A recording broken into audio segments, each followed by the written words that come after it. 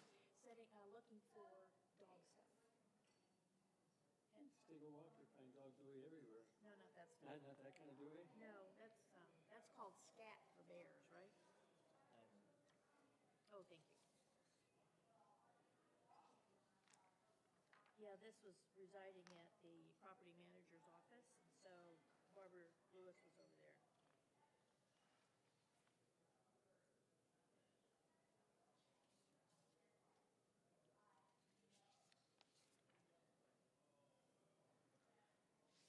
You're golfing in the morning, I take it? Yeah. Do you want to try to see if we can do a meeting with Kyle and feedback tomorrow afternoon if Dennis is available? I mean, what did I say? Tuesday? Tuesday is tomorrow, Yeah. and it's the member guest, and we'll have lunch, and it'll be 4 o'clock. You don't want to do that after full day. Well, that's true. I'll probably have something to drink. It's just, No, I have a guest in, so that there's wouldn't be just so good. many hours in the day anyway, so. I know. Wednesday, well, you play golf. In the morning I am. Thursday, my golf is at 11:15, and Friday, I'm fine. I want to get it over with. No, I know. Maybe we can do it tomorrow, Wednesday afternoon. If I can get Dennis, would that be okay with you? That'd be fine.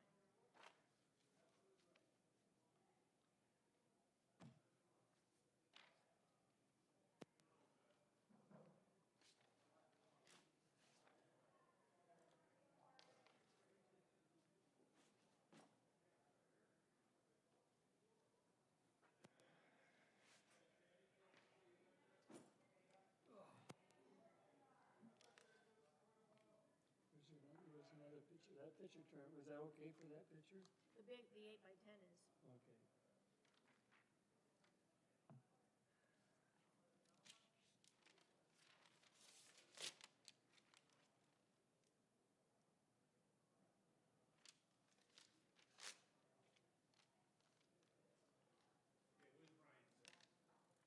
You're sitting right here, kiddo.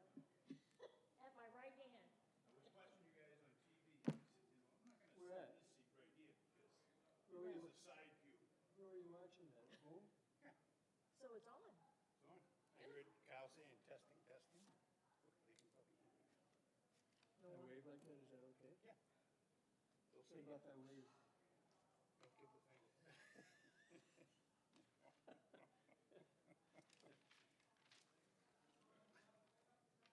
Or-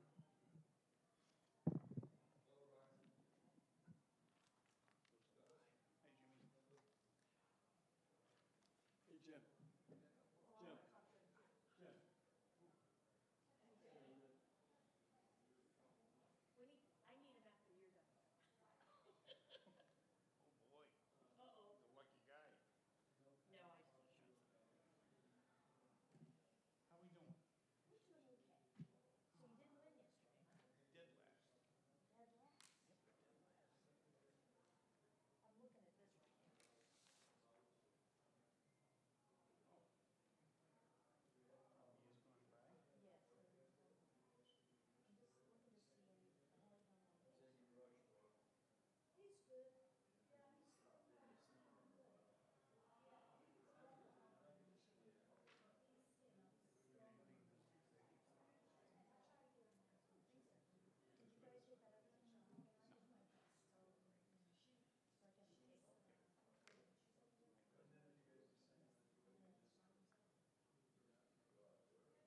No,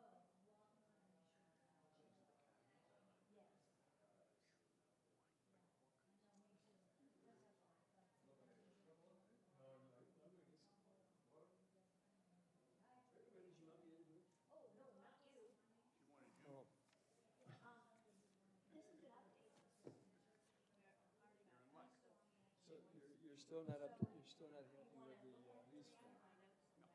If he does what he said he's gonna do, I will leave. So what are we gonna do today? Just say we're still working it, Table it, bring it up in the next meeting. which is in April. Yep. Okay. I guess basically doesn't make any difference, so they can enforce anyway, right? Yamaha. They could enforce it. They could. We signed it, right? We did. Not legally. You Not know, legally, but you it's know- okay. We've never signed this. I know. We've never had, I've never seen Kyle this. Kyle signed the last one. I've never seen it before. Yeah. I never saw one before either. Going in the right direction. By having one? By having you sign it? No, no, no, by having somebody look at it. Yeah, yeah, I don't have a problem with that, I'm just. I'm gonna get, yeah, I'm gonna get.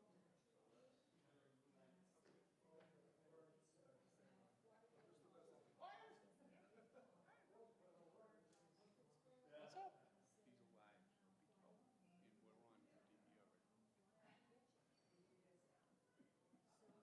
and we're on DVR. How you doing? Did you get a chance to look at that thing that I gave you yesterday? No? What, you mean the contract? Yeah. Oh, contract, Oh, okay. two, 3 times. Okay. So. Did I screw up or would you feel comfortable with what I said? Yeah. Not really. Yeah, no, I feel comfortable. Yeah. I don't know. So what we can do then? We can table it. Next meeting. Because Kyle said did you see the one that he just sent me about, it's a holiday today, he's Yeah. gonna start working, so. And if he can do that, I think that's great. As long as we can incorporate all that stuff, I'm happy. Yeah. Well, two one things. On the initial transportation here, the finance contract says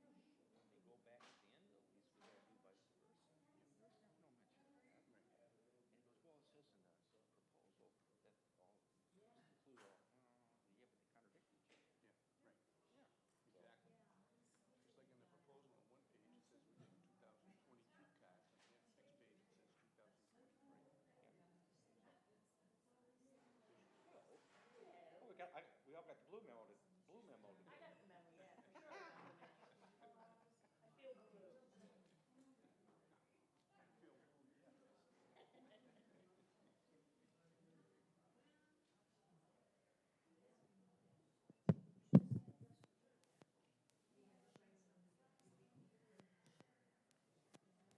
Don't study so hard.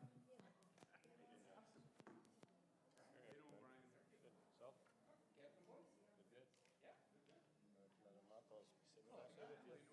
Pretty good. I'm not sure if that's good or bad, but. I even think you need work with the television. But they do. Oh, yeah. Very good. You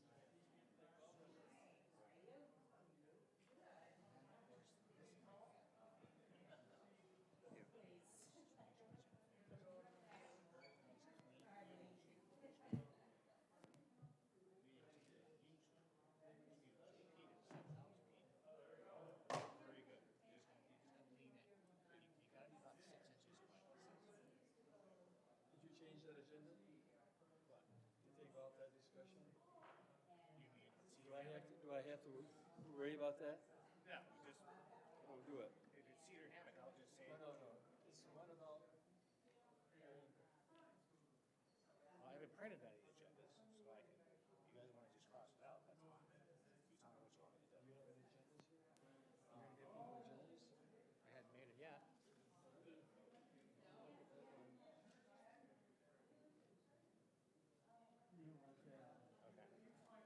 Just come in.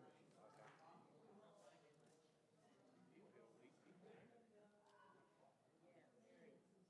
Just club that issue. Yeah. Okay. Not particularly But that's, so just eliminating this. very much. Okay. They have that.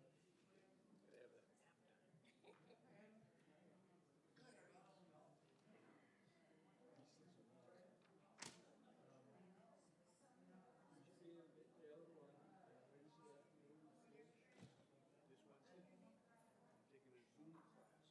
Back up Poly. you sign up for Yeah, I signed up for the Zoom thing. Just to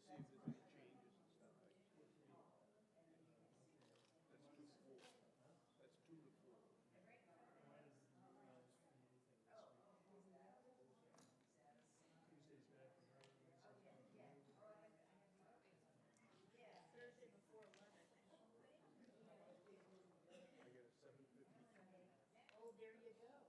So he has 7:52. Friday's half Friday. The 18th, that's the 25th. 25th in Bluffton River Grove, Well, okay. What time? 9 o'clock. We could do it in the afternoon. Yeah. So 3 o'clock on Friday? Yeah. Well, that's a great time to have a meeting. Here. Yeah, I know. I had to make sure it's okay with him. Yeah.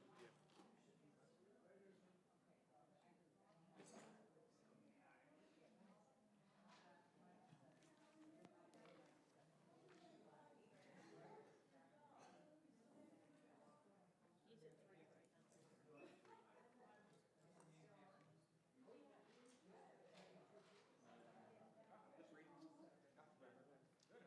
Lisa, how you doing? I couldn't find other things she was looking for. She didn't bring much home, so that's good. That's good news, yeah. Usually that's a, if they don't find what they're looking for, they find a lot of other stuff. That's exactly right. So we're gonna go ahead and buy this equipment. For fencing and everything.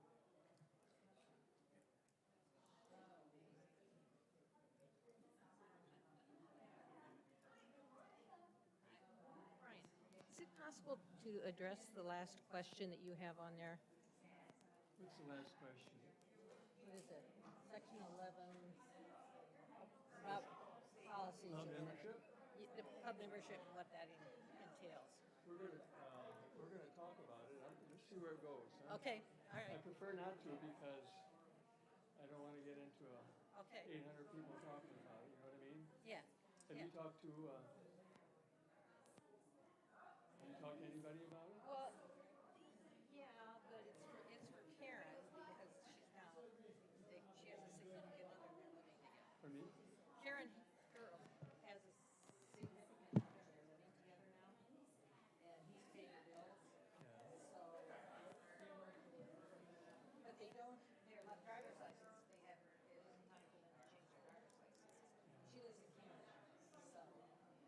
I would prefer that we argue that somewhere else. Because there's so many side issues with all that stuff that we're not gonna prove anything today. We're just gonna talk. Oh, Well, we're gonna talk it, but we're not gonna. okay, okay, okay. And I got another question on that one.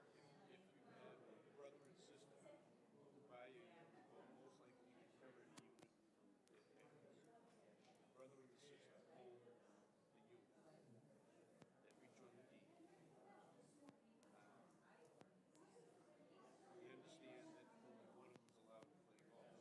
are they both members of the club? Because both on the deed. So can they use other facilities like the restaurant? Theoretically not. Why not? Because theoretically, that's what it was with the golf membership, it was a social membership. But it only costs about a golf. I understand that, but it's, I think if you asked, Yes, Debbie, you do everything. that this is the problem, because we've had two situations that I've been told of where the brother is the golfer. Sure. And then the sister, who's also a unit owner, has to become a social member to use the restaurant. I think we should take a look at it, but not, Yeah. not open. I mean, I think what we should do is refer it to, looking at it, and you can say that from, hey, we got that one from Forest Grove. Yes, right. There's so many side issues that it's crazy. See, when they did this, we didn't have this, we didn't have a restaurant. So We we got, got these issues. we got, Nope, that's free. part of this, for example, if you go buy a house, there are other than that, we might put in this, and they're as the members, they took over. There's something in your mailbox. So This week's Tuesday's hearing. this Mrs. Miranda nobody's living there. sent something else correcting what she believes is inequities in the report by Chris. But I mean, there's, So I sent it to Chris. Chris responded. It's all attached. trying to swing this, and, most of And us. that's even addressed, if there's students and things like that, they can come to high school. I just have to go there and see what the game. This for Candy or the? Huh? To change it? Why would At least enough to have a quorum. it's in the rules. The board can use discretion. It's in the rules. Change the rules.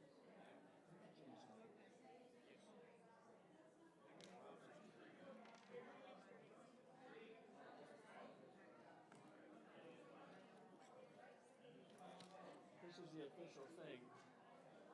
This is the official.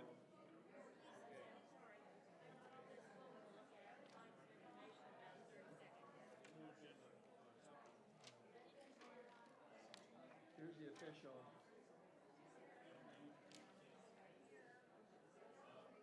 Here, give it.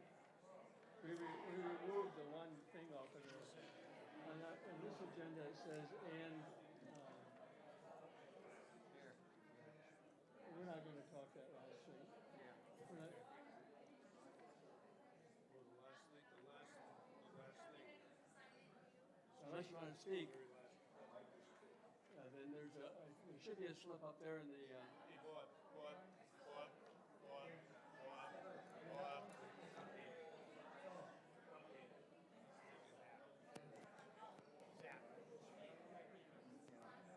St. Francis. Took it off. Somebody yelled at him. All members.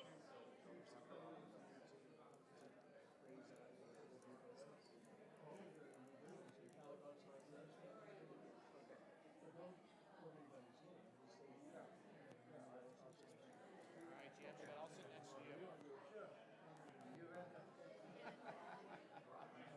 hey, we are gonna talk, it's a membership thing. Yeah.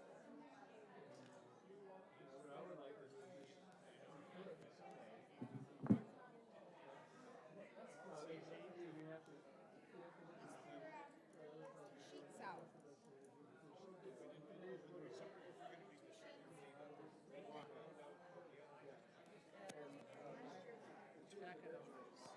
It's the agenda.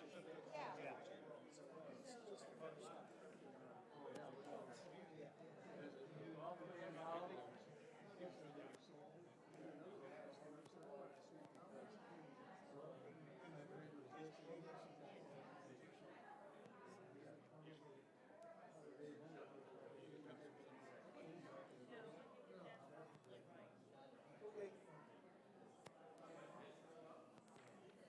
Mike.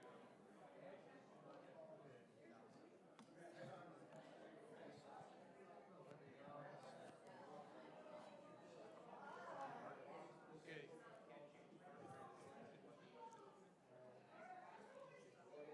If you want to sign up for open forum, on the podium is a piece of paper.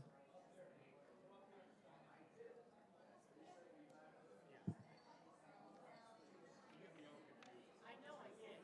That's why I said I'm gonna look up and just. Try again. Here's the one. There's nobody back. Right on that, isn't on that podium, isn't there a piece of paper? Nothing on the board. Well, it's because we don't want anybody to, we don't want anybody to talk. Here, you want a pen? Might help. Here. I thought there was a piece. Where is it? Hey, Bob, Bob.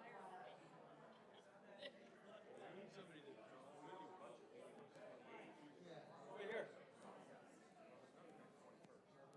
Yes, you do. And, Ridge would be perfect, but like, you know, otherwise, like, often, I only find out when I move here.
Okay.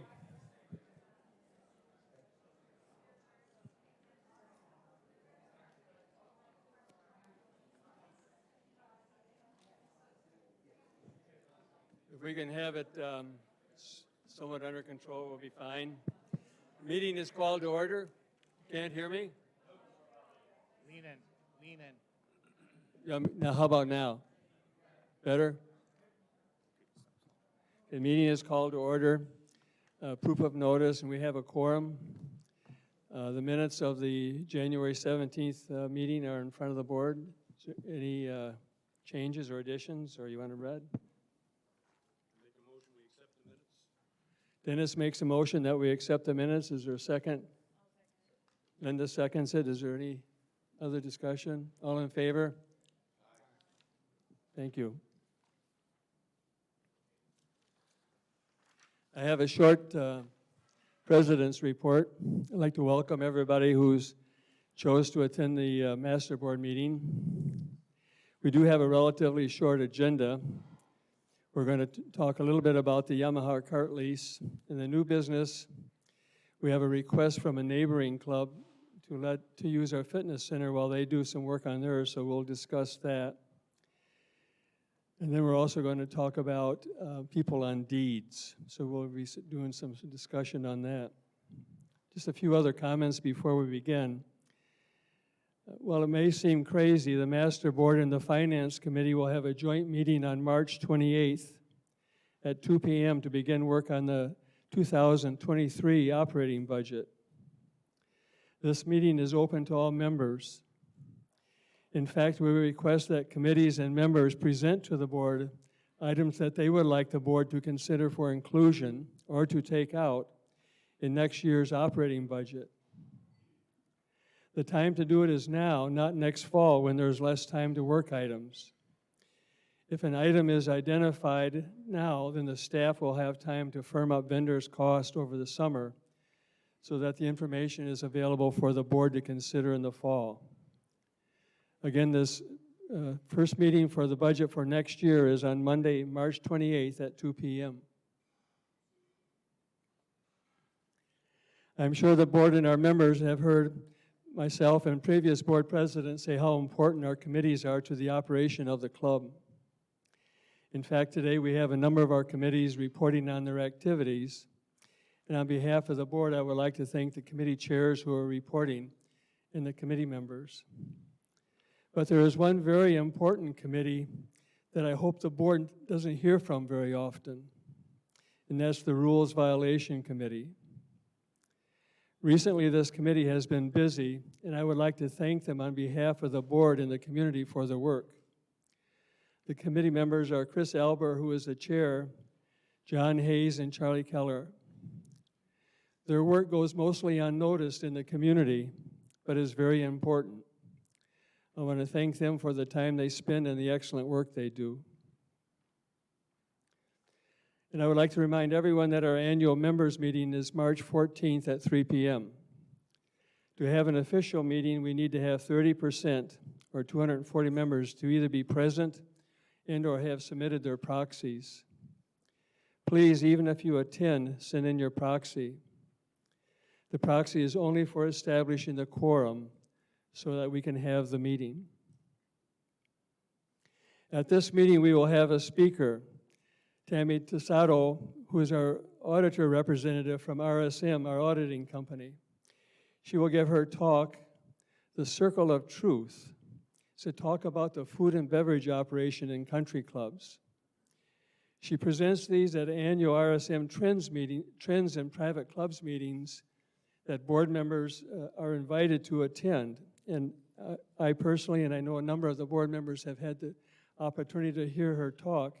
It's very interesting, and it really explains how that auditing company sees the food and beverage business in all the private clubs across Florida. So I think you'll find it very interesting and informative. Okay, the general manager's report, Kyle. Thank you, Mr. President. As our membership knows, on February 1st, a new clubhouse dress code was adopted. And the biggest thing, basically of a note for the gentleman is that T-shirts are not allowed in the clubhouse. So what we have noticed is that more of the T-shirt wearing might be from a family member that has come down and you're coming in for lunch or you're coming in for dinner. On Friday night, I had to stop a gentleman and his wife, the mother had brought them in, and he was in a T-shirt, and unfortunately, they weren't able to. They had no other shirts back home. They said we're on vacation, and unfortunately, we had to turn them away and couldn't let them in. They did not care to eat out on the terrace. So just a reminder to everybody, for the boards, here are the new dress code cards that we made, okay? That staff, or actually management, and Priscilla, the hostess, will give somebody in the event that they ended up getting seated and they're in a violation mode. It's the same concept that we did previously with handing out cards to members, and just to remind them of what the policy is. So I just want to let you know that that's up and running and has been since February 1st on the dress code. The club is planning a St. Patty's Day party on Thursday, March 17th. That menu and entertainment schedule is going out on today. So that is actually on St. Patrick's Day, which is Thursday, March 17th. I know that'll be mentioned in the in Golf and Greens, but the Appreciation Day party for them is March 26th, Saturday, and I'm sure the Golf and Greens Committee will have more news on that. The biggest exciting news is that we have hired 3 more servers, and those servers are now starting this week, and I believe we also hired another food runner busboy. So it couldn't come at a better time as we get ready for literally what we call in the club world in Collier County, March Madness. All the communities are 100% occupied, and business is at an all-time high. So I'm very, very pleased that we were able to identify and hire some more servers. It'll allow us to begin to back off on the excuse me, the amount of action stations that we've had. Now that we have more staff, we can focus more on putting together the a la carte menus versus having the action stations. So that's very, very positive as well. In closing, remember, set your clocks. Daylight savings starts March 13th, in 3 weeks. I couldn't believe it.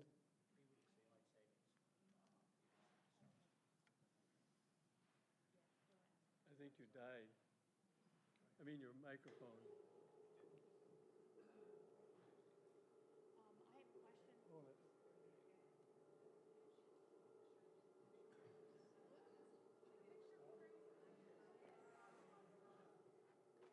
Are we being attacked?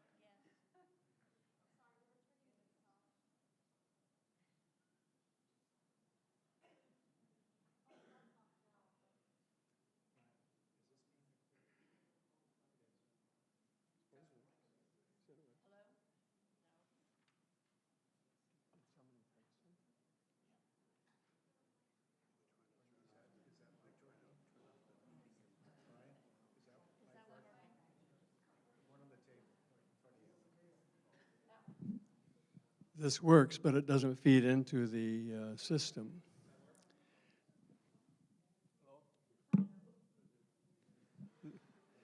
What happened is someone tried to turn off the sound system into the grill room and pushed a button.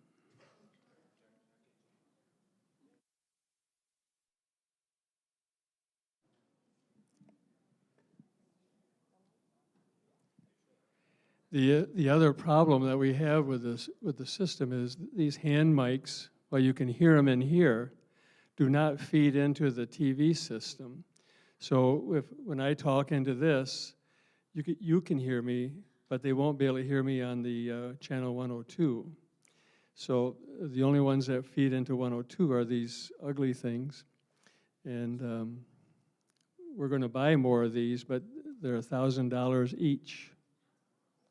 So if anybody has an extra 1,000 laying around or whatever. The thing here is easy, but each one of these mics has a separate box in the back room and then they have to tie that box into the system. So nothing is easy. Did you get it working? Does it work?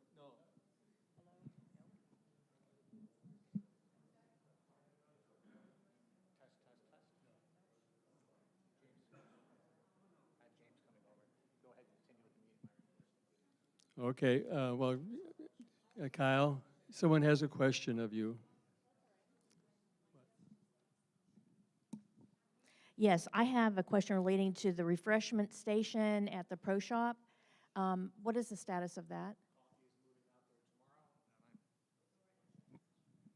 Coffee is moving out there. The coffee station is moving out there tomorrow. We will continue. This will be a temporary coffee station. It's the one that's been in the Pro Shop. And then I have a request to put out some type of juice as well. So that would be those juice machines, that you can see through that would have lemonade or something like that in there. And I can order that and get that right away.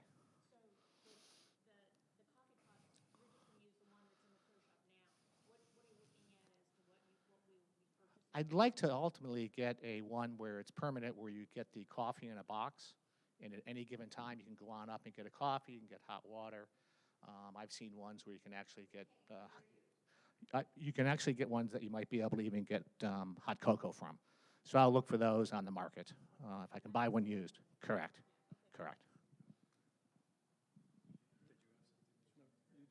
Yes. Kyle, I received an email earlier today from a resident of Andover Square and asked to address a couple of requests that this individual had. I've heard the similar issues raised before. There are two. One is on Friday evenings here in the grill room. It's very difficult to come in and get a table. Most of the time, tables are reserved, and there's no place for people just to walk in. The request is there a way that we can reserve some tables to just be walk-in only and not reserving the full amount of tables in the grill room because people are being turned away on Friday evenings. And the other issue is the dining room is not open on Fridays to be able to come in and eat in the dining room. So it really constrains the amount of people that we can have, and obviously Fridays is a very, very popular night here. So I think maybe some of the things that you mentioned in your report about additional staff may help, but this is an issue that seems to be coming up more and more, people coming in Fridays and not being able to enjoy themselves in the grill room. The second issue is this Saturday afternoon, I believe it's called Nine and Dine. There's a large number of people that are doing that and coming in, and they're only offered a single option, and that's a buffet. And the buffet is typically pasta, he was saying, and that just doesn't really meet the needs of the people that are coming in. They really just would like pub food and be able to have that option available. So I informed the person that I would raise this at the meeting and ask if you could either respond or put a plan together to address those. So that's the good news with the fact that we have been able to hire 3 more servers. That takes all the pressure off of us. So now we can open up all of our options where we can be doing a station and we can be doing a la carte at the same time. So it's amazing what 3, 4. Remember, we only had 4 servers. So now we'll move up to 7. That opens up all types of opportunities that I would love to have been doing all season long as it relates to what we can accommodate in service. Well, because we'll have enough servers, if the demand is there, then absolutely. We can open up the dining room as well. The challenge with Friday is, as you very well know, and historically has always been that way, is that everyone wants reservations at 5 and 5:30. Okay. So it gets very, very, very, very busy between 5 and 5:30. So the restaurant has to do is be in a position to time the amount of reservations, okay? Because you very well could be in a situation where you're saying, okay, I want a 5:30. Our situation would be, I'm sorry, but we can't seat you until 6:30. So the flow of the kitchen and the service is going well. But now that we have servers, we can deal with it. Now we can deal with it. So, What are we waiting on for the speakers?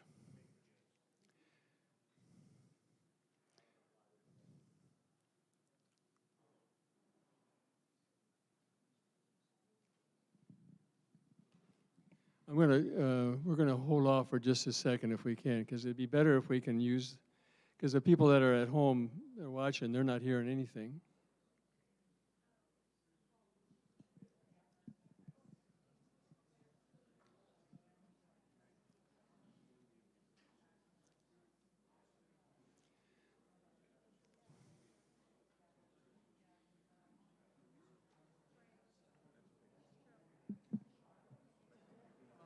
It's a good problem, but it's a bad one. So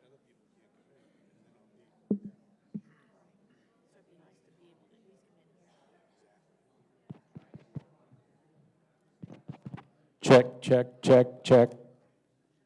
Testing. Okay, we're good. Mr. Finley, who designed the system? Thank you, Mr. Finley. Okay, any other questions of Kyle by the board? Okay, then we're going to go to committee reports. And Golf and Greens is first, and you're going to have to come and get a...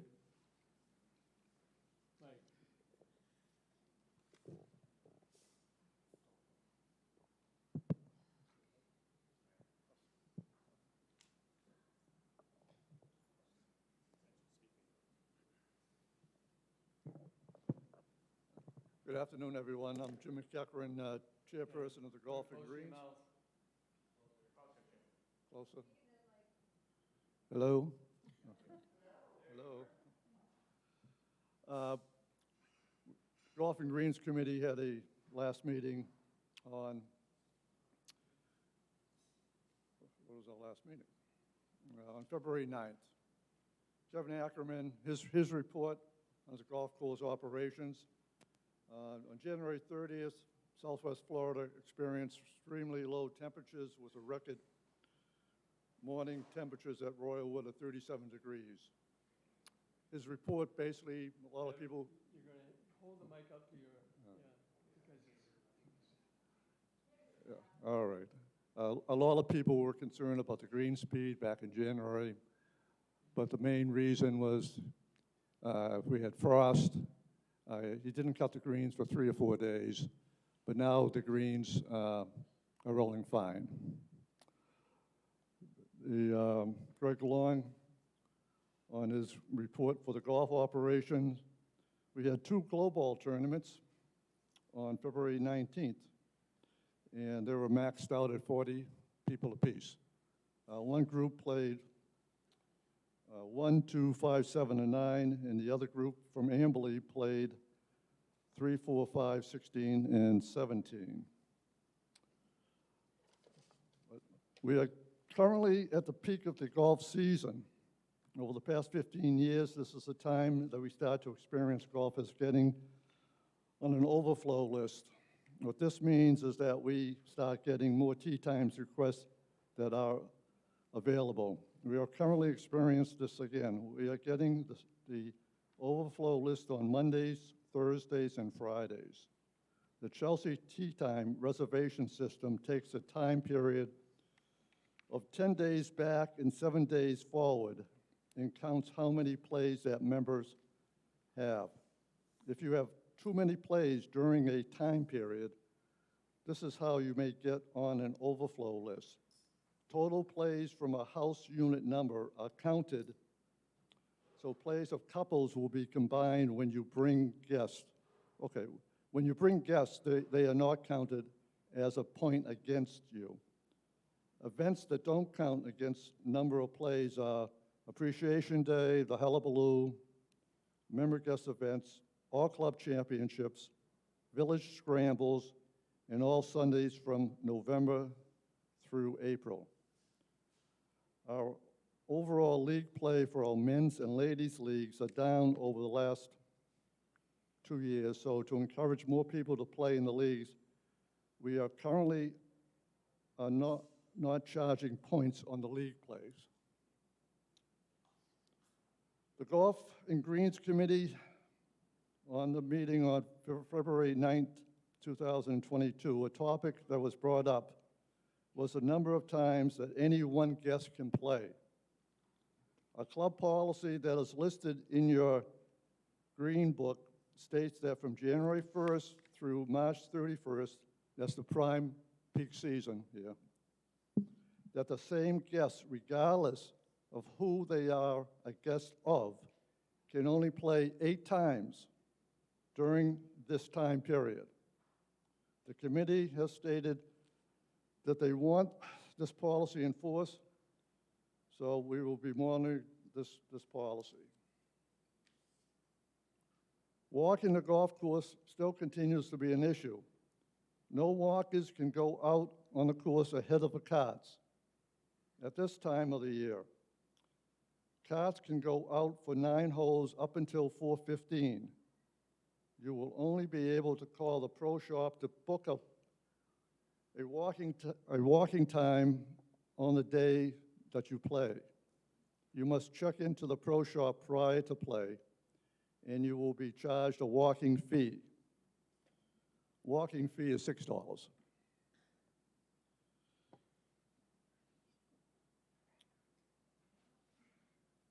You must start either on hole 1 and hole 10. The starter will assign you what hole to start on. If regular riding times get pushed back, then your walking time may also be pushed back. With the course so busy, we ask everyone to watch your pace of play. During the time, the acceptable pace of play is 2 hours and 10 minutes per 9 holes.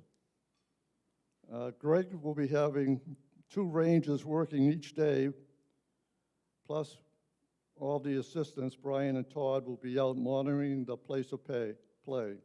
The rangers will be staying until 6 p.m. They will be out there to police the walkers. You are not allowed to walk out the back of your condo and walk.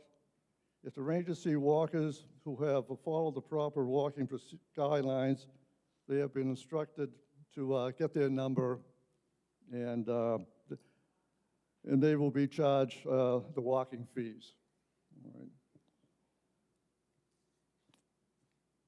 These days, the days, Monday, Tuesdays, which are men's and ladies' days, Saturdays for the next 5 weeks,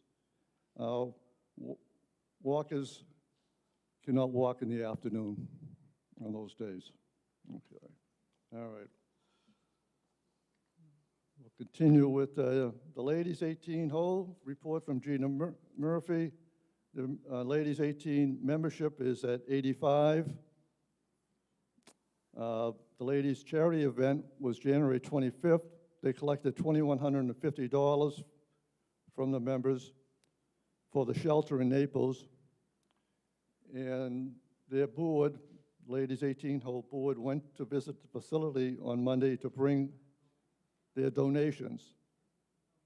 And they all walked away impressed with a worthwhile organization which supports abused and trafficked women, their children, and even men. Highlight of the Ladies President Cup, Sue Fontaine was the winner. Congratulations, Sue. Right now, the owner, tomorrow is the second day, but there's 84 ladies participating in the owner.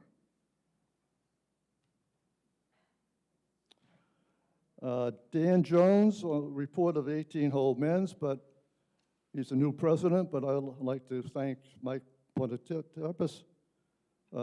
He's been the president for the last 10 years, so a big thank you to Mike. Thanks, Mike.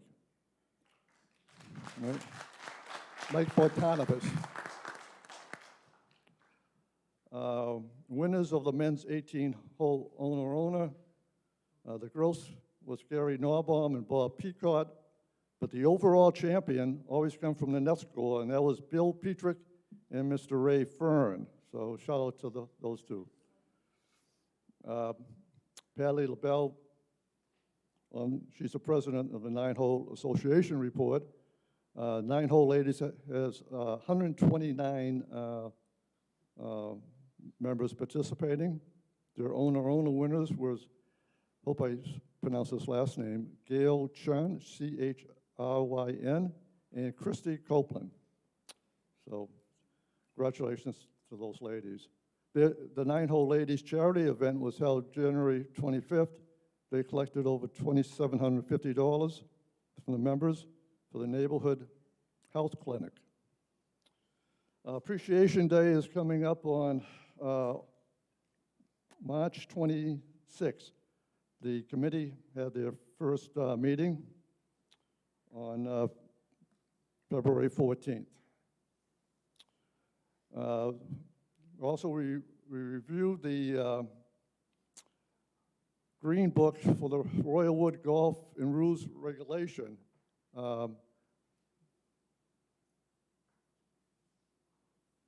one here. This is the book. If in your spare time, if you could go over this, especially the golf and greens regulations from page 11 to 17, there's some articles in there that you might not be aware of. And Justin Kyle Kenny brought up the new golf carts. So hopefully they're in by the end of September. But in closing, a couple things I'd like to bring up to keep the golf course in excellent shape that Kevin Ackerman and his crew does.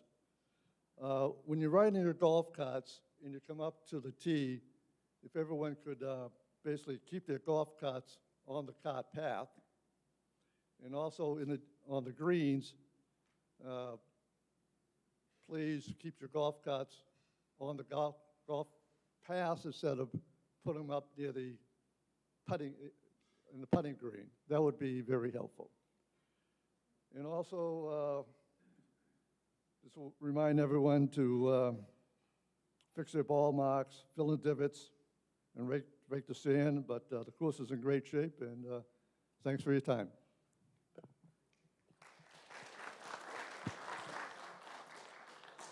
Thank you very much. One of the nice things about the new carts that we'll be getting is it will remind you not to go too close to the green. Now, for some people, they won't like that, but they will start making noises and tell you to stay on the cart path. Okay, the next is health and safety.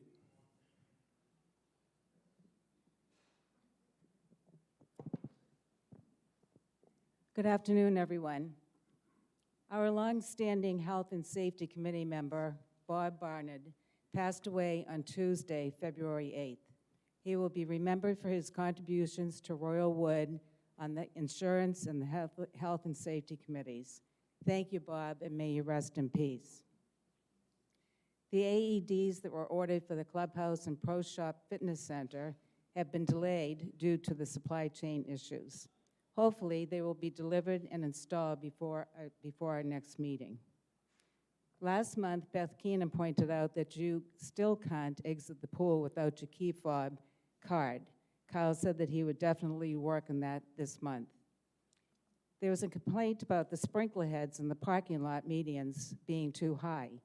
Kyle asked Kevin if there was a solution to the problem.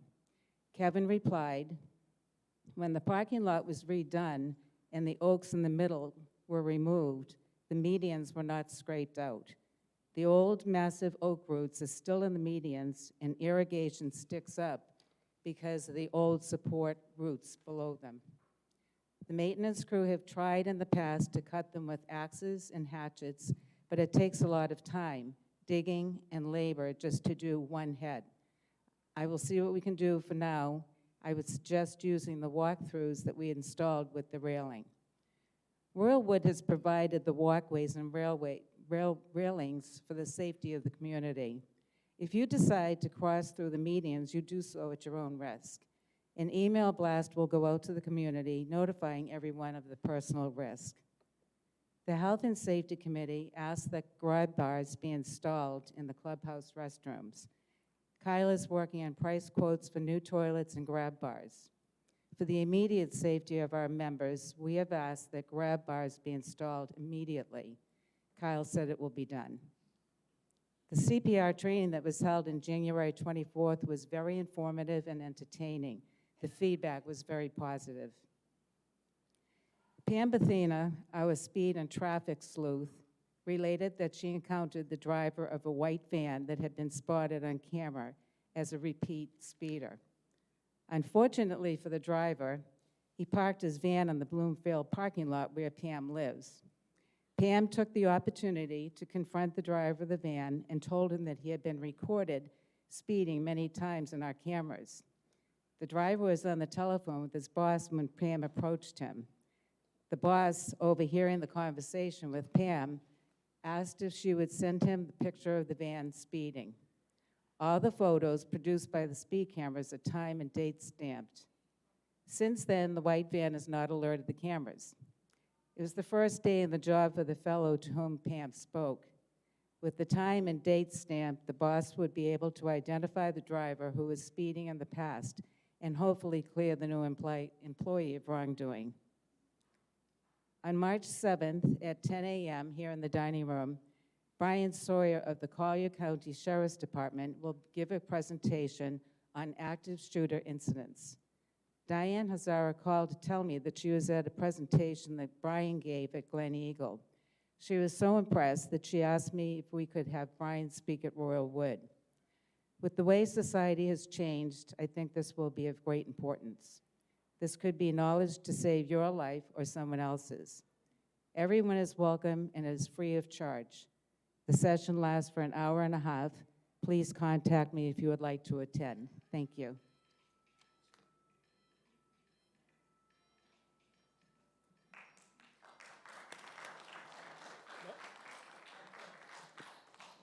Are you, because you can't hear, or? This isn't the right time to do that, okay? I'm sorry. Bill Lindley. York.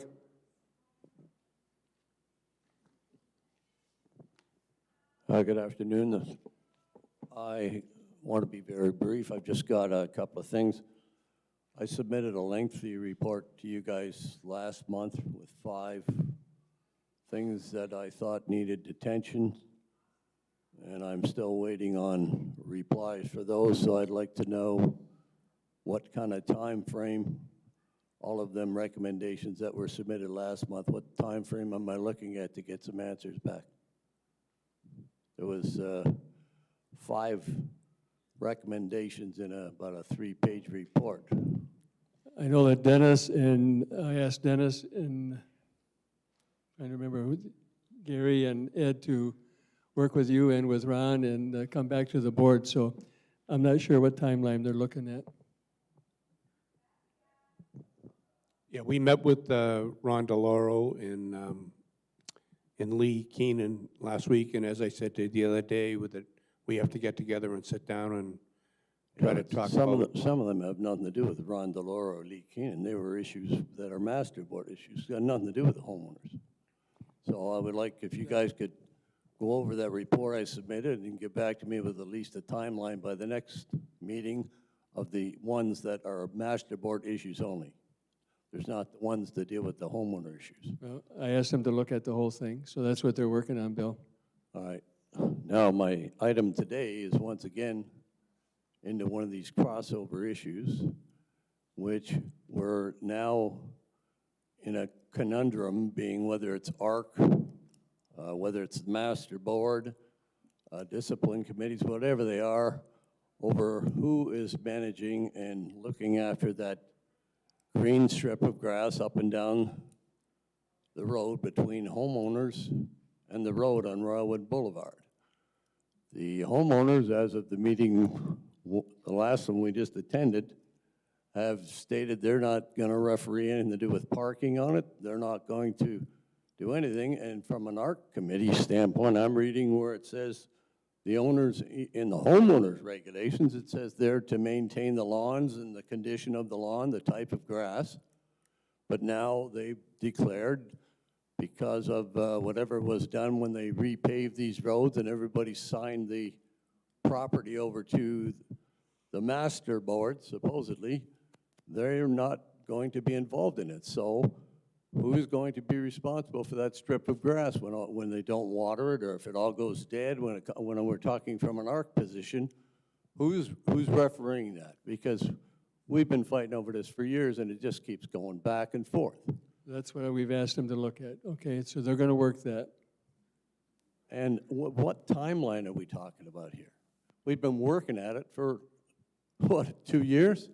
Like, we need a timeline on some of these things. Set a deadline to get it done by. That's usually what we do.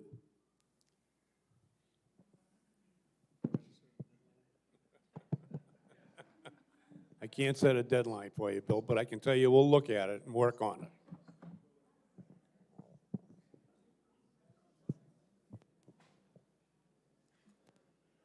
Okay, the fitness committee. Is there a report from the fitness committee? No, Karen Tibbetts isn't available, so I said that I would read the report on her Okay. behalf. The fitness committee held a meeting on February 7th. All were in attendance, with Frank Damiano rejoining the fitness committee. They discussed that they're going to be sending a survey to members regarding classes for next season. As it relates to classes, fitness class attendance varies with an overall average of 6 to 8 participants. Feedback continues to be very positive. They will take a look at booking these vendors for the fall 22 and 23 season, adding various classes if available and if desired by the membership. With a continued shortage of instructors, the bookings need to be done a season in advance with instructors. On equipment, the fitness committee recommends the purchase of a dual abdominal lower back extension machine. Requests have been received from members in that it would complete our full body line of equipment. There is space available as some machines will be rearranged to form a more uniform appearance. It has also been recommended to purchase a larger clock for the gym area. Estimated cost is under $100. First aid kits have been purchased for the aerobic room and the gym areas and installed. When it comes to sanitation and cleaning, the committee recommends that paper towel dispensers be installed in the gym area for use with disinfectant spray bottles. This would replace the pop-up wipes, which would promote easier wipe down of the machines and save money as the wipes are more expensive. A replacement gym attendant has not been found to replace the former one as of yet, and the machines are scheduled for its routine maintenance next week, and internet issues to be addressed and resolved on the ellipticals are forthcoming, and they are still waiting for the part on the Peloton bike, and still awaiting miscellaneous equipment for the aerobic room because of supply issues. End of report. Okay, thank you. We're going to take action on the lower back abdominal machine in new business. Okay, the next committee to report is the... One question. Pardon? How much is the machine going to cost, Kyle? What was his question? How much is the machine cost? Oh, we're going to work on that in the new business.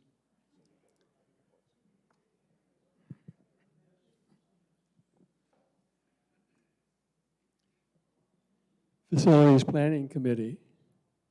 You want the mic?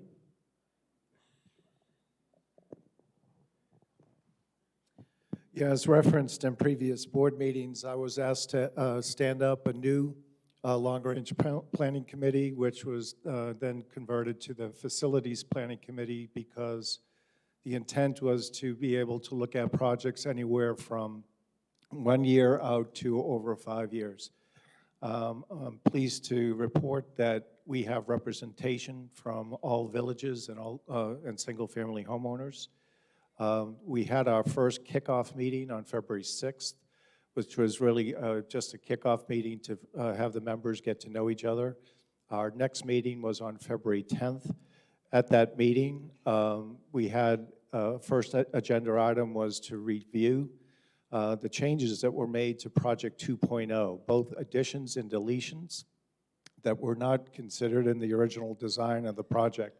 The purpose of that session was really to help the new members of the committee understand the process that went through on the Project 2.0, and more importantly, to be able to identify specific projects that were not, were changed in Project 2.0 that could be the basis for a new list of projects that we as a committee will evaluate. So it was very constructive. We had a lot of good exchange with the committee members as well as other residents that attended that meeting, and we had a good turnout of residents with very constructive comments that were provided. So we have a really strong list of projects that we can start rolling up our sleeves, starting to assess and put together considerations for the residents of Royalwood to consider going forward.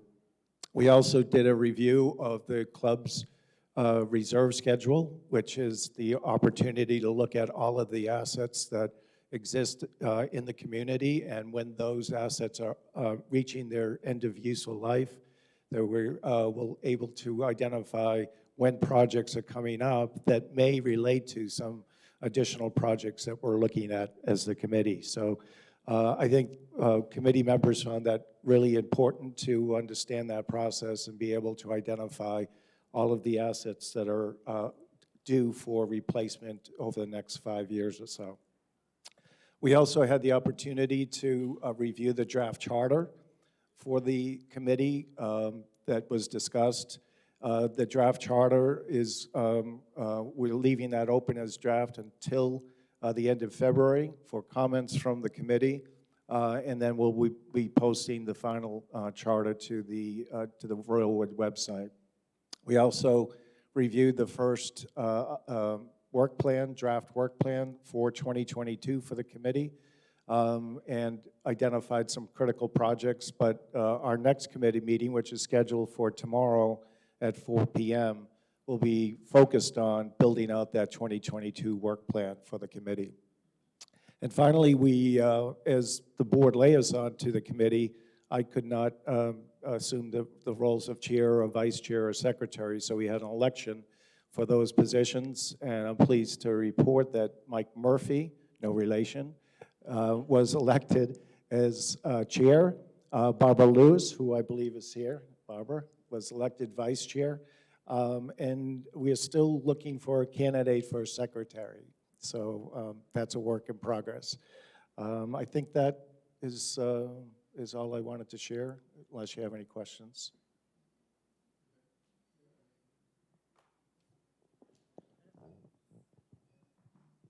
I really appreciate the work you've put into getting it started, and I think you have an excellent committee to work on, and I know you've done a lot of work on it, so thanks a lot, Rick. Really hard work. Okay, social committee. Diane. Can you hear me? Oh, great. Good afternoon. My name's Diane Hazara, and I'm here representing your social committee. We were formed about a year ago. There's 8 of us on the committee, and we represent all the different villages in Royalwood. It's been a challenging year just coming back from COVID, and last year we started out with the traditional Kentucky Derby party, and I'll have to say it was a great success. For those of you that have never attended a Kentucky Derby party, we start out in the afternoon with decorated carts, and they parade all through the neighborhoods. We can't do it without our spectators, and we really do appreciate the spectators because when we get thirsty, they help us out with refreshments. So we made it back to the clubhouse, and of course there's prizes for the best decorated cart. And then once we're in here, people do pick favorites on their horses, so there is a little betting going on. And we also have a hat parade that the ladies take part in. And last year we had about 40 ladies and 1 man, both. There, we had 2 winners in that. So it's a lovely, lovely event. And we're planning that it's going to take place again this year on May 7th, so plan for that. These events don't come together easily, so we need lots of volunteers. We need volunteers for judges of the carts. We actually need lots of people in the parade, so make sure you can get out and decorate a cart. We need judges for the hat parade. We need people to come in and help us take bets. So we'd love to have all your help, and that's May 7th.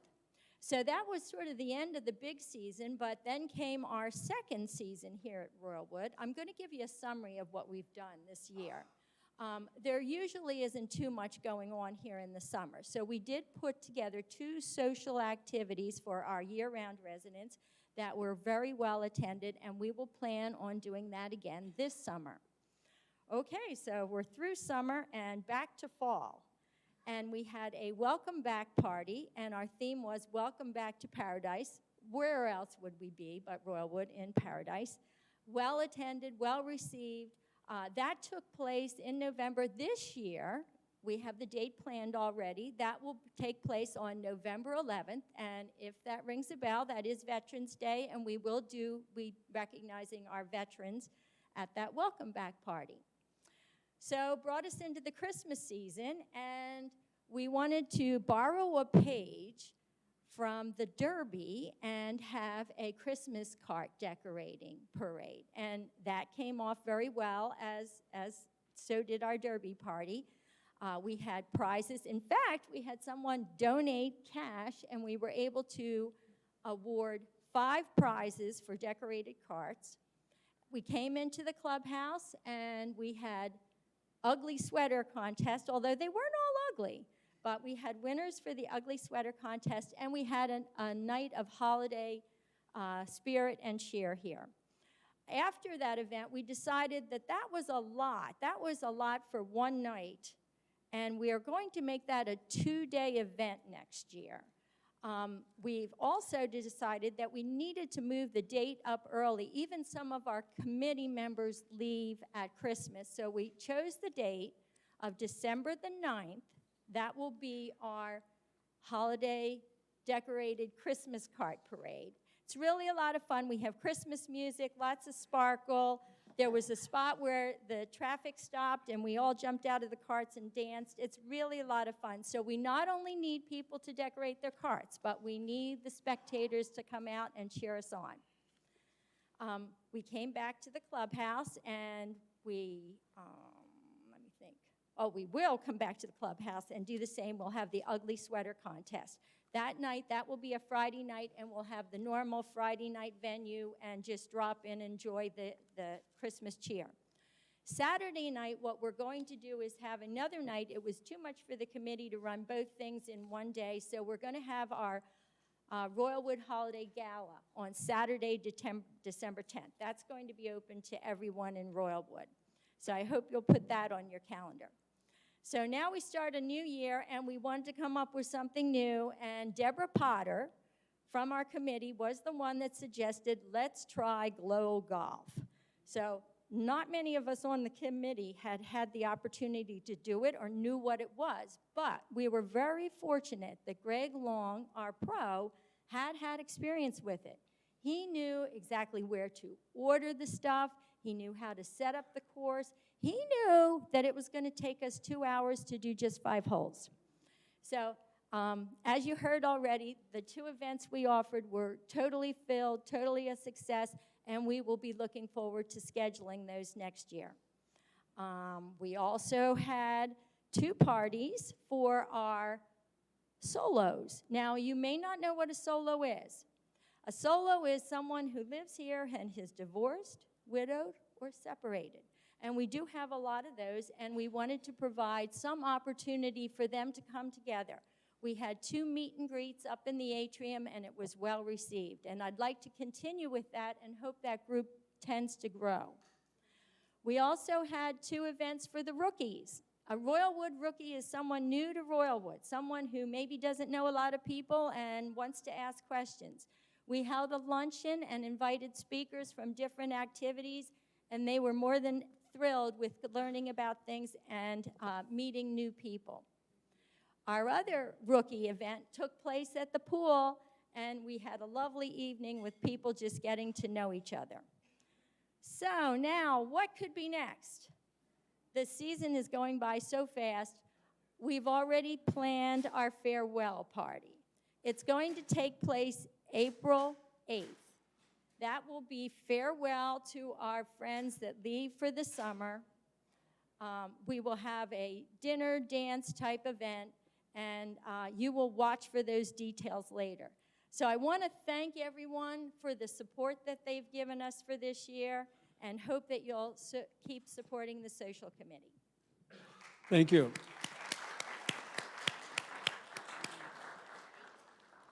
The committee really has done a great job for Royalwood, and I know the board appreciates the work they've done, and the community should appreciate it as well. A lot of hard work and a lot of good activities for Royalwood. Okay, I think that's the end of the committees, right? Okay. On the agenda, if you received it, there was a old business, which is the approval of the updated revised cart list, lease. And there's still some work being done on that. We have gotten into the queue with the carts, so we're still expecting them to be here in the fall, but the formal approval by the board will be delayed at least a month, or maybe we'll have to do it by a special meeting, but we're working that. So on to new business. The first one is the approval of expenditure for the lower back extension. Kyle, can you relay what the cost is and So the total cost all in, set up and delivered, is approximately $3,300. We would purchase that from operating funds. That particular piece of equipment then would be moved over onto the balance sheet and put onto the replacement reserve schedule for its eventual funding, whatever that expected life period is, which is probably anywhere, probably 10 years. And that's been the process that we have done when we have had some type of purchase that was not funded. We would purchase it from operating funds and then move it over into replacement reserve for its replacement. So the request is for $3,300? Correct. Board, so we need a motion to do that.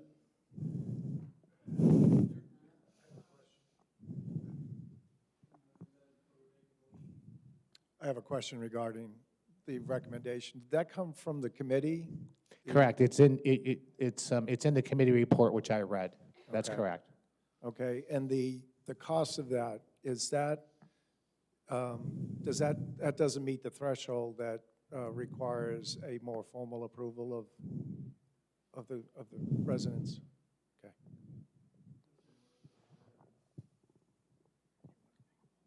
Is that a new one or used? It's a brand new piece of equipment under warranty.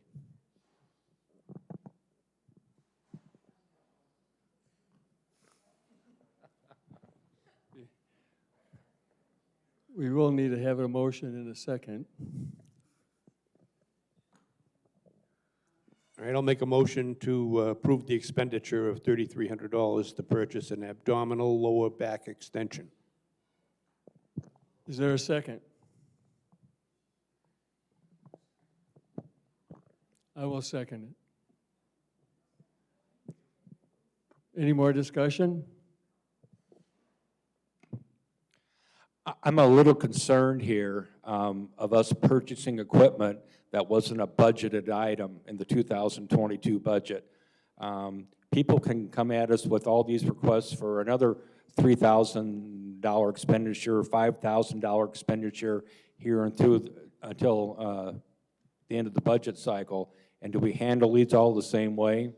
And since we're almost at least halfway or a little bit over season, I know there's been some suggestions of other ways that we can pay for this other than making a purge for a non-budgeted item.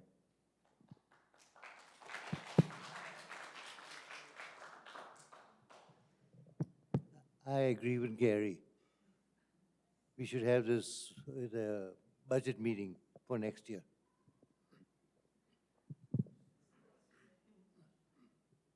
Any other discussion? Well, we have to leave it to the board, I'm sorry.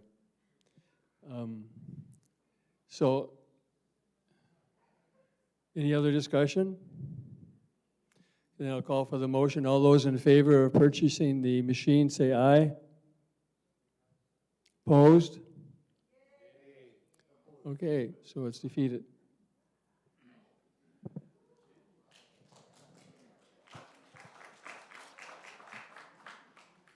Okay, the second item is the Cedar Hammock request for limited use of the fitness center. The board has received information from Kyle. Normally, I think most of you, for the members that are here, are aware that we support each other's clubs in the neighborhood. So when years ago when we redid our golf course, we were able to get access to other other courses in nearby. Last year, I think Countryside was down, and we allowed Countryside people to golf here in the summertime. It's the way we kind of support each other when people are doing renovations. We have an important renovation coming in, I think it's 4 years, when we're going to shut the course down and redo the greens and the golf course. So we really need to be able to support each other in terms of when people are doing work. Cedar Hammock is doing some work on their fitness center, and they have asked us for limited, maybe up to 5 people a day in the afternoon to be able to come in and use our fitness center. Did I explain that correctly? Yes, you did. So a lot of clubs that they've been reaching out to are going ahead and giving permission that says, yes, you can have 4 people come on over, or you can have 6, or whatever it might be. They have a, I don't know whether it's a Planet Fitness that's relatively close to Cedar Hammock as well, so they're working with them. But this was their GM reaching out in the very early stages of getting ready to close to see whether or not we would have any interest in being reciprocal with them for whatever limits that we wanted. Jim from Cedar Hammock said, 1 to 5 o'clock, Kyle, would be fine. We're not asking for any mornings or anything like that. If you want, whatever limits that you want, we accept. That's not an issue. Any questions of Kyle? He didn't tell me how long it was going to be, but it'd certainly most likely be through the summer. Correct. It's not going to. No, I wouldn't, and to be honest with you, I wouldn't necessarily ask the board of directors to let it be just an open situation with Cedar Hammock. That we would say, yes, if you have 6 members that would like to come on over between 1 and 5 on a daily basis, that would be fine, but not, not just, not an unlimited flow. And it's going along with the same situation. Based upon the board's discussions and comments, I could wrap something up with Jim and say, okay, here's what the deal would be. But I know right now we've talked about 1 o'clock to 5 o'clock only. That's it, with a limited number of people. Kyle, would we limit it to the same 5 people every day? How are they going to get in? How are they going to get a card? So typically, the one thing that I spoke with Jim about is that we would hand them 5 or 6 cards, okay? Their front desk at Cedar Hammock would have that card, and if a member wants to come on over and work out, then they would hand the card to that member. What about liability issues?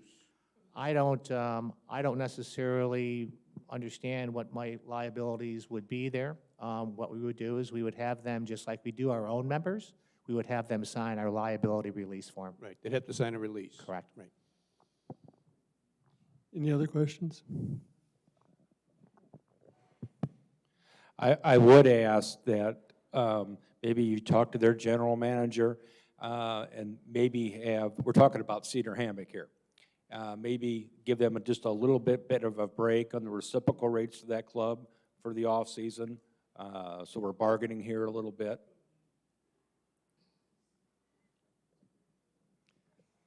So is the board okay with us going ahead on that? I'll make a motion that we allow Cedar Hammock to come this summer on a limited basis to use our workout facility. Is there a second? Ed seconded. All in favor? Thank you. The last item is under new business is a discussion item for the board. And it's about club membership. And maybe the best way to do that is to describe have Rick describe what the request was. And I want the members to know that we're going to work this issue. We're going to discuss it today a little bit, and then we're going to assign ourselves to do work on it because we won't be able to come up with the answer. There's a lot of nuances to the question, and so the discussion we have is discussion. We'll come back at some point in time and decide whether we change our rules or not. Okay, Rick, you're on. Okay, thank you, Mr. President. Yes, just to reiterate, I was approached by a resident of Andover Square to bring before the board a request to consider a potential change to the rules and regulations of the club regarding membership. And if I could just take a few minutes and read an excerpt, the relevant excerpt out of the rules and regulation. It's membership in the Master Association shall consist of unit owners of record identified by presentation of a recorded deed from the public records of Collier County and further provided in the Declaration of Covenants in the bylaws. And then it goes on to say the use of the golf course is limited to one family unit per unit. Say that again, is limited to one family per unit.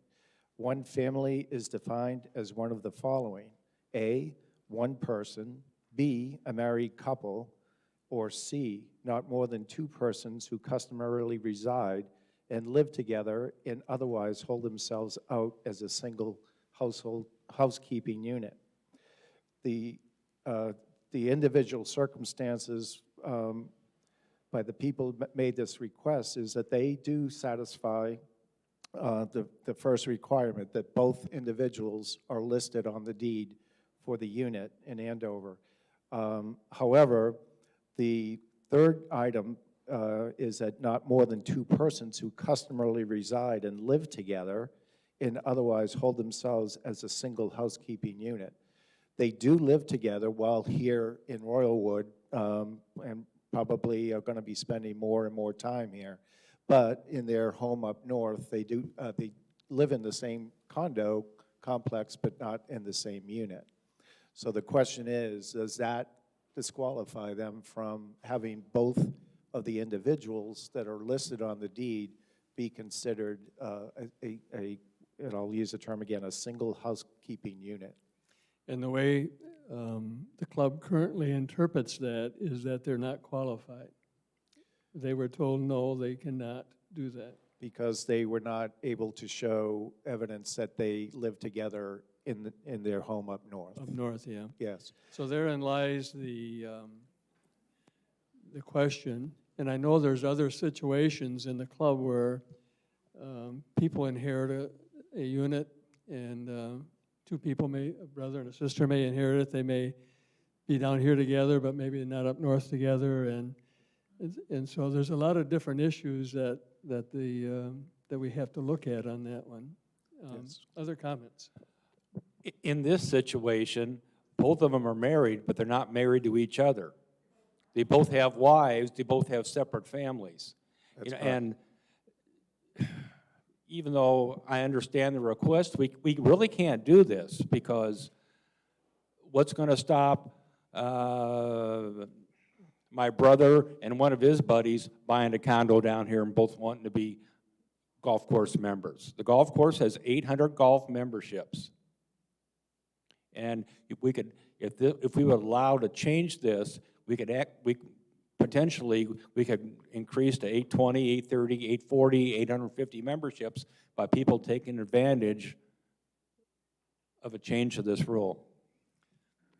Thanks, Gary. I certainly understand the potential downside impacts that could have, particularly on times like this time of the year where it's very difficult to get tee times, if we increase the number of golf members by, I don't know, Kyle, if you had the opportunity to look at, of the 800 doors in Royalwood, how many golf memberships do we have with those 800 doors? Is it 600 or is it 400? And what size of increase in the amount of golf memberships is the exposure? It's really difficult. Per what Mr. Norbaum said, is you never know what would be coming out of the woodwork that says, oh, I'm going to take advantage of this policy, and come up with a way to do that. So we have a lot of members that want, their son comes down for 3 weeks on vacation, and they want the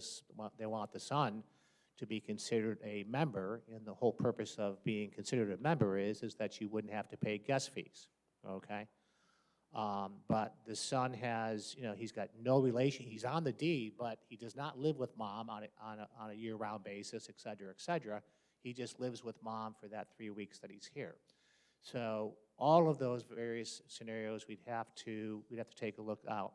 I believe in the handicap system, if I'm not mistaken, we have roughly, did I mention it to you, roughly over 600 people in the handicap system, which doesn't necessarily tell us anything, because if you're just a casual golfer and you're coming out once a week or 2 weeks and you're not necessarily playing in leagues and you have no interest in playing in a club championship and things of that nature, then if you don't want a handicap, then that's your own business. Mm-hmm. But that data, as part of the follow-up to this, we'll produce that data and what we think we might be able to take a look at. Yeah, and I do appreciate the exchange that many of the board have had on this, and it brought up really important points, and some have took the effort to actually look at the rules and regulations of other clubs in the area. And it's a thorny issue, I understand it, but I want to be respectful from the resident at Andover who raised this and wanted to have the dialogue with the board. And a person spoke to me before the meeting and wanted to address the board on the same issue. So there's more than just one person in the community that has questions about it or wants to raise issues. I think, Gary, when you sent us the system they have over at Forest Glen, I think it was, is very enlightening in terms of how theirs is set up. So if we could look at other clubs and see how they manage this, in today's world is different than we set the rules up maybe 15 years ago. So it probably is worthwhile just to spend some time looking at it and seeing what we can do. That's what I would propose that we do. Okay. Is there any other business? We have open forum. And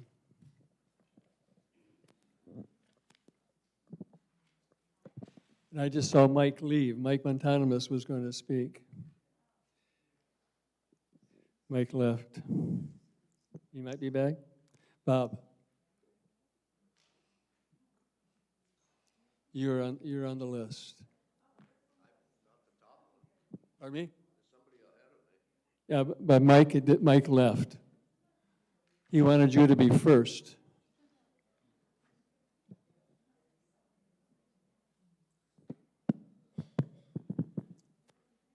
Hello, I'm Robert St. Francis. Been a member since 1994. Had the privilege of serving on the master board on 3 different occasions, and just love the organization. I have a request to make, but first I'd like to tell you a little of my background. I served as a purchasing agent for a major rocket company. I served in the federal government, United States Postal Service, as a contracting officer. So I'm a little familiar with contract work. What I'm here to ask for is a request for an independent audit of the building project. I know we have an audit of our books, but that's a validation of our financial data that we give to a CPA firm, and they certify that what we gave them is accurate. What I am asking for is an independent audit of the project. The reason I'm asking that, every major project I worked on as a contracting officer, private and public sector, if they were major, we did a post-project audit. The post-project audits quite often reveal costs that are redundant, which we should not pay for. There are things that I have heard, such as architectural errors. If we pay the architect to correct those errors, that's an error. The architect should have absorbed those costs. So those are the things that an independent auditor would determine. So I just share with you, I'm thinking in terms of the benefit of Royalwood Country Club, and I think that an independent audit is in order. There's another thing that is peculiar. We had a $4.75 million estimate to do the building project. In that estimate included the landscaping and excavating.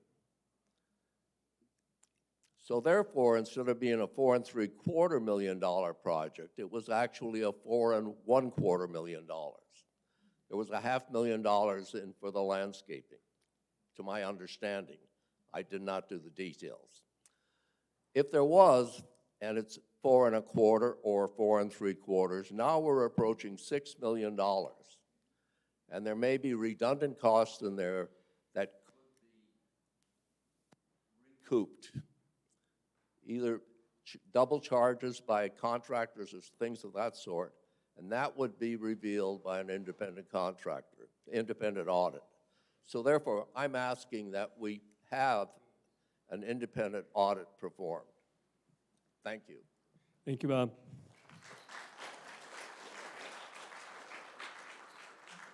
Steve, Steve, where are you?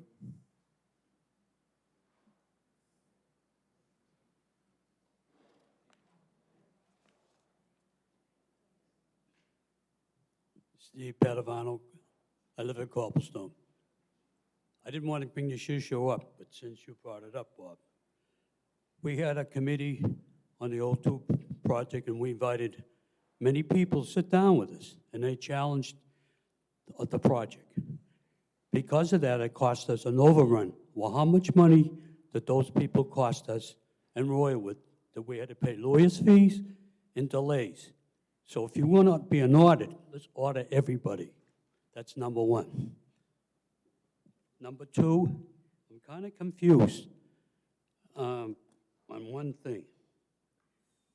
On Cedar Hammock, the request to use our facilities, does that mean that when we go to do a reciprocal at their golf course, are we going to be charged their prices, not the reciprocal prices on the chart? In other words, in the past, if I'm not mistaken, when Countryside came over here to use our golf course, we charged them our rate, not their rate.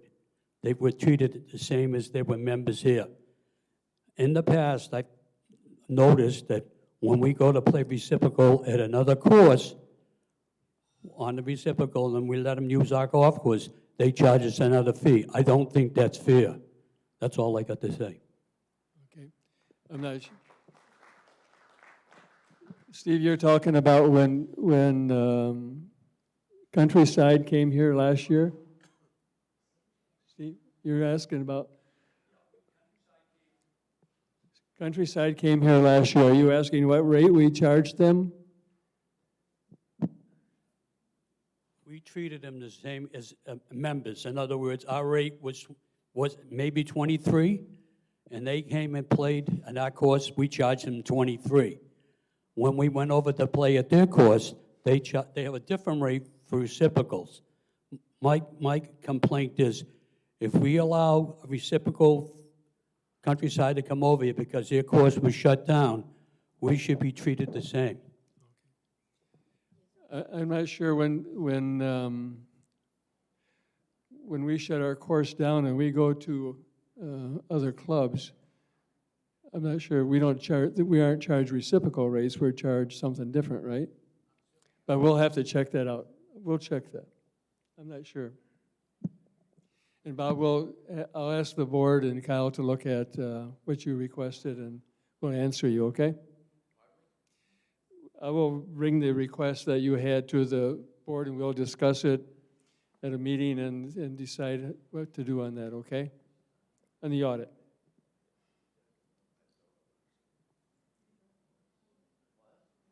We're not going to answer you, we won't answer you today on the request, but we'll look at that. Is there any other business? Yes.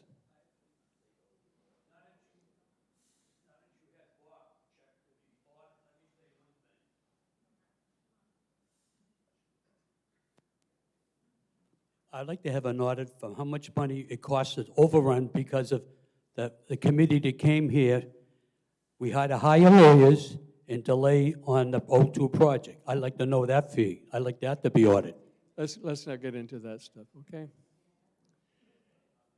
It's a new year. COVID is almost done. Is there any other business on the board? I'll make a motion to adjourn.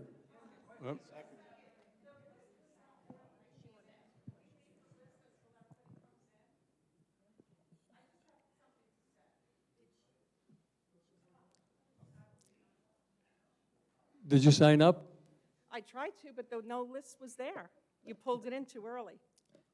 Maybe the meeting has started. Go ahead. What? Okay, so I just wanted to raise a health and safety issue. I'd like to raise awareness regarding how some people conduct themselves on the golf course and submit a recommendation. So generally, it ought to be the standard practice that you yell a warning while your ball is in the air before it actually hits someone. When that isn't done, at minimum, I think the person should apologize. But instead, when they tell you to go F yourself, I think then when we call the pro shop and register the complaint, that the ranger should be sent out, excuse me, and that something is done, that a warning is given. And some notes should be taken as well. So if that person ever does that again, that they have their privileges suspended for a certain amount of time. So that's something that I experienced. I also have a question, which is completely different. I wanted to understand, with regard to special assessments, et cetera, is it the case that only a majority of quorum is needed before something is passed? Excuse me. Is it the case that it's only a majority of quorum that's needed? There's I would have to look at the rules. It's a certain percentage of the community has to approve a special assessment. But I can't, off the top of my head, I don't recall. So it's not necessarily a majority of quorum, which is only 30%. I can't, it's not a majority of what? Quorum. No. It's more than that. Yeah. Okay. But nobody knows what it is? Pardon? I would have to look at the rules, and I don't have them with me. Yeah, because I was we looking can find out for you. I was looking through all the documents, and the reason I'm asking is there's a lot of chatter going on Facebook, et cetera, where people are concerned that there's going to be extra charges, that there are plans For what? various things, and it might result in additional charges. And I'd just like to raise awareness that if something like that is on the table, people need to come here. Or they need to have their proxy or something. But they need to understand that if it's really just a small percentage of people that can make the change for everyone, they need to understand that. There's a rule in, I'm going to get this a little bit wrong, maybe a lot wrong, but there's in the rules or in our documents for any special assessment over $800, for over $100 in a year, you have to have approval of the community.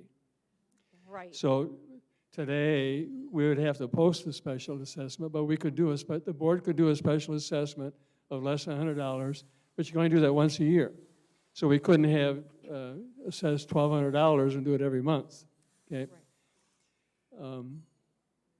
But the way the project worked, the long-range planning, the last one we did, and the one I would expect that we're going to do now, is that there will be a lot of discussions about what potential projects are, what the cost is, just like we did with the other one. So,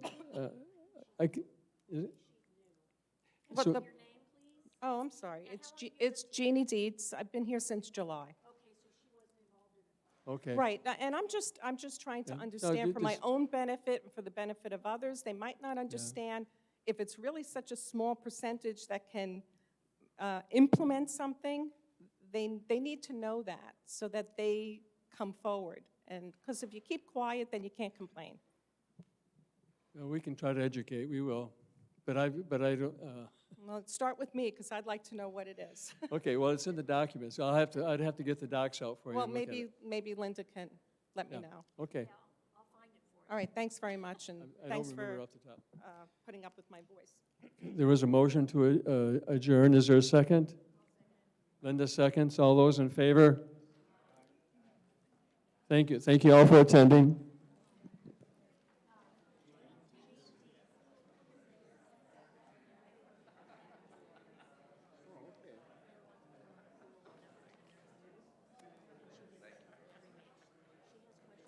Take care.